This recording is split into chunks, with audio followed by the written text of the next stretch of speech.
Hello everyone, my name is Anuradha. In this video, I'm going to give a brief introduction to the distribution of pairwise distances between randomly sampled points within a sphere.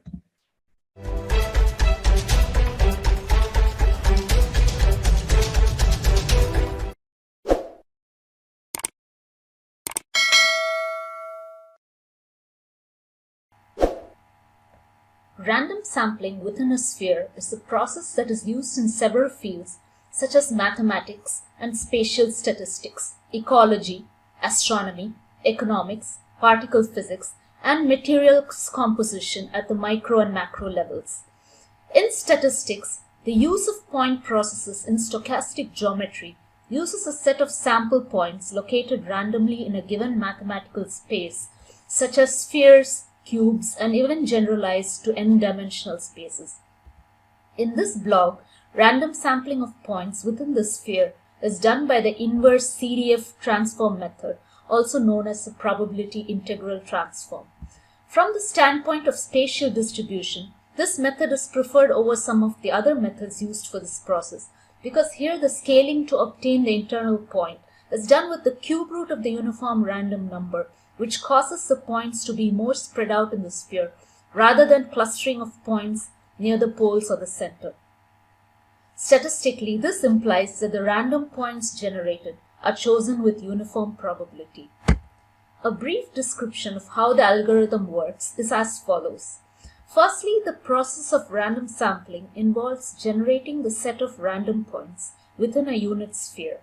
The coordinates of a point are chosen from a normal distribution with mean 0 and variance 1.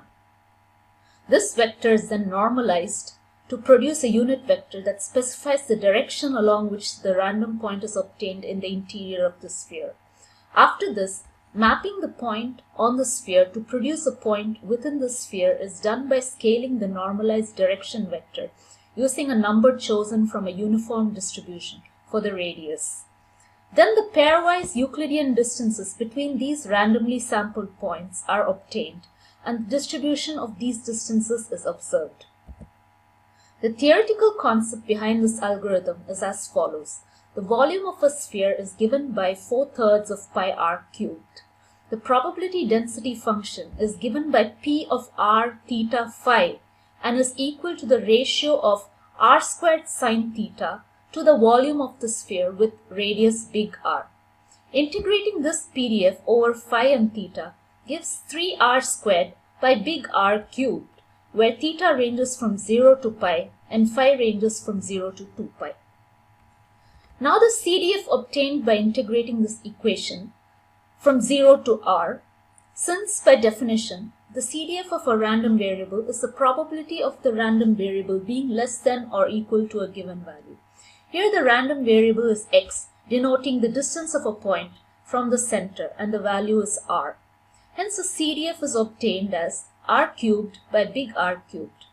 Then the probability integral transform is done by assigning a uniform random variable u to the CDF f of r and taking the inverse CDF of u to obtain the value of r.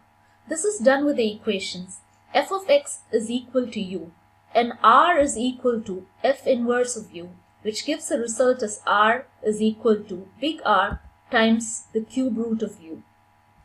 U is the uniform random variable from 0 to 1, and the random point along a given direction is obtained by taking x1, x2, x3 that are independent and identically distributed standard normal variables for the direction along which the random point is to be mapped. Thus, the resulting sample point is given by this formula shown.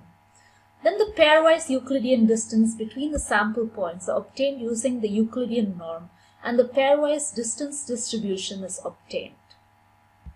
The code for this implementation is as follows. There are two functions, namely sample underscore point underscore sphere, which returns sample points in the unit ball by the transformation of the uniform random variable to a random sample point within the sphere.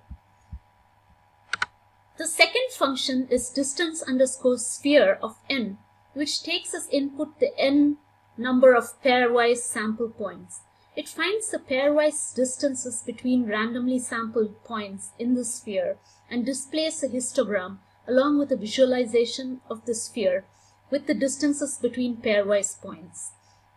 As the number of samples increases, it is observed that the pairwise distances closely resembles a normal distribution as seen from the MATLAB code output.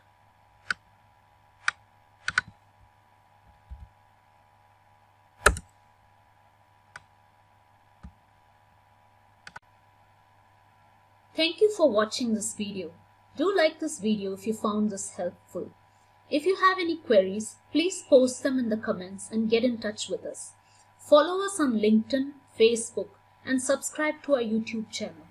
Education is our future. MATLAB is our feature. Happy MATLABing!